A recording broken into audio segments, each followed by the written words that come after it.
Good morning, good afternoon, good evening. Let's talk about dreams today. અને ડ્રીમ્સમાં specific હું એ વાત કરીશ કે ઘણા લોકો એવું કહે છે કે આપણે આપણા ડ્રીમ્સ બીજાઓ જોડે શેર કરવા જોઈએ. એટલે થાય શું કે જ્યારે પણ આપણે આપણા ડ્રીમ્સના રસ્તા પરથી હટી જઈએ, આપણે જે કરવાનું છે ડ્રીમ્સ માટે ના કરીએ ત્યારે એ લોકો આપણને યાદ કરાવે અને આપણને એકાઉન્ટેબલ બનાવે. આ વાત સાચી છે કે ખોટી છે? શું આપણે કરવું જોઈએ? શું આપણે ડ્રીમ શેર કરવા જોઈએ? મારો એક શબ્દનો આન્સર છે ના, અને એના કારણો પણ છે.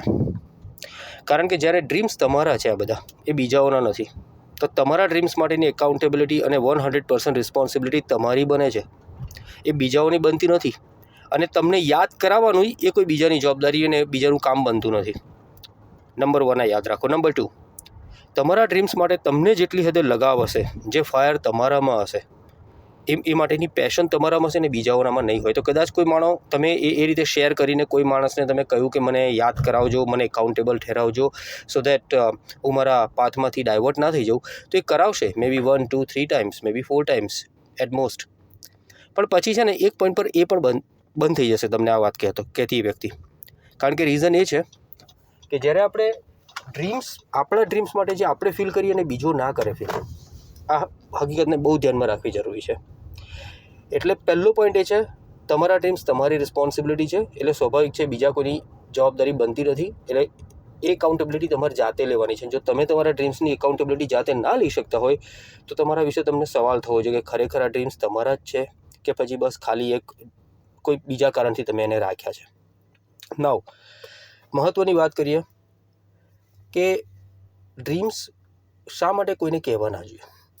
ક્યાંક મેં વાંચેલું કે ડ્રીમ્સ લોકોને કહો ને તો લોકો ચોરી જાય છે. એ વાત સાયકોલોજીકલી સાચી છે. કોઈ આમ લિટરલી ચોરી નથી જતું, પણ સાયકોલોજીકલી સાચી છે. કારણ કે આપણો હ્યુમન નેચર કેવો છે કે હું એક ડ્રીમ જોઉં, પછી એ ડ્રીમ જ્યારે સક્સેસફુલ થાય છે, એ આખી જે પ્રોસેસ છે ને, એના પછી આપણને ક્યાંક ને ક્યાંક રેકગ્નિશન મળે છે, અપ્રિશિએશન મળે છે, અને એની આપણને દરેકને ઝંખના હોય છે. And there is nothing wrong. Okay, હવે થાય છે શું, જ્યારે તમે ડ્રીમ્સ બધાને કહી દો છો ઓલરેડી કે ના મેં આવું વિચાર્યું, આવા મારા પ્લાન્સ છે, ત્યારે શું થાય છે કે એ જે પેલું સક્સેસફુલ બનવાની અને પછી એપ્રિશિએશન પામવાની જે ઘેલછા કે જે ઈચ્છા છે ને ખતમ થઈ જાય છે. બિકોઝ જ્યારે તમે આ લોકોને આ રીતે તમારા ડ્રીમની વાત કરો છો ને, તો તમારા જે શુભેચ્છકો વેલ વિશર્સ હોય છે તો તમને ઓલરેડી તમને એના વિશે અપ્રિશિએટ કરવાના જ છે. એટલે તમારી જે પેલી અપ્રિશિએશન મેળવવાની ને રેકગ્નિશન મેળવવાની જે ચાહ ઓલરેડી પૂરી થઈ ગઈ છે. એટલે હવે તમારા ડ્રીમ્સમાં એ ફોર્સ રહ્યો નથી, જે ફોર્સ એવા ડ્રીમમાં હોય જે કોઈની જોડે શેર જ ના થયા હોય. આ બહુ જ મહત્ત્વની વસ્તુ છે. એટલે સાયકોલોજીકલી ત્યાં તમે ઓલરેડી વીક બની જાઓ છો, તમારામાં એ ફાયર પછી રહેતો નથી. બરાબર છે?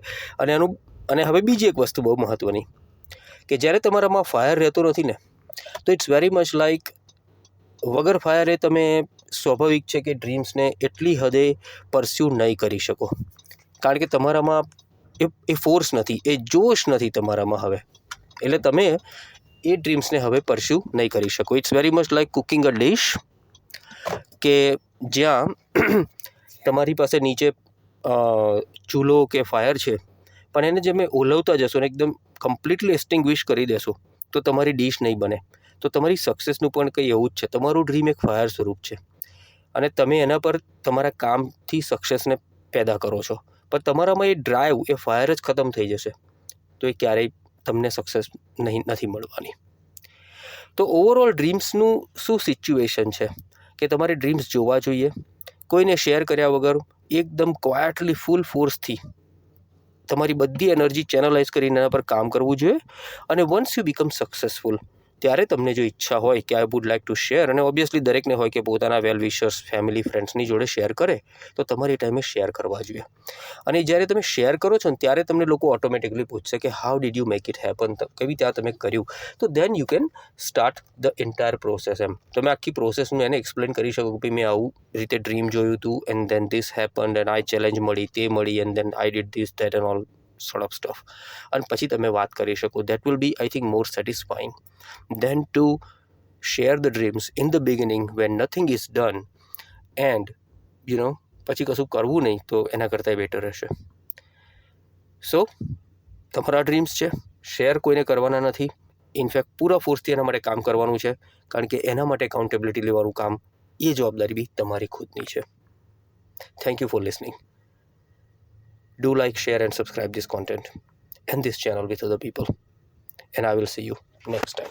Bye for now.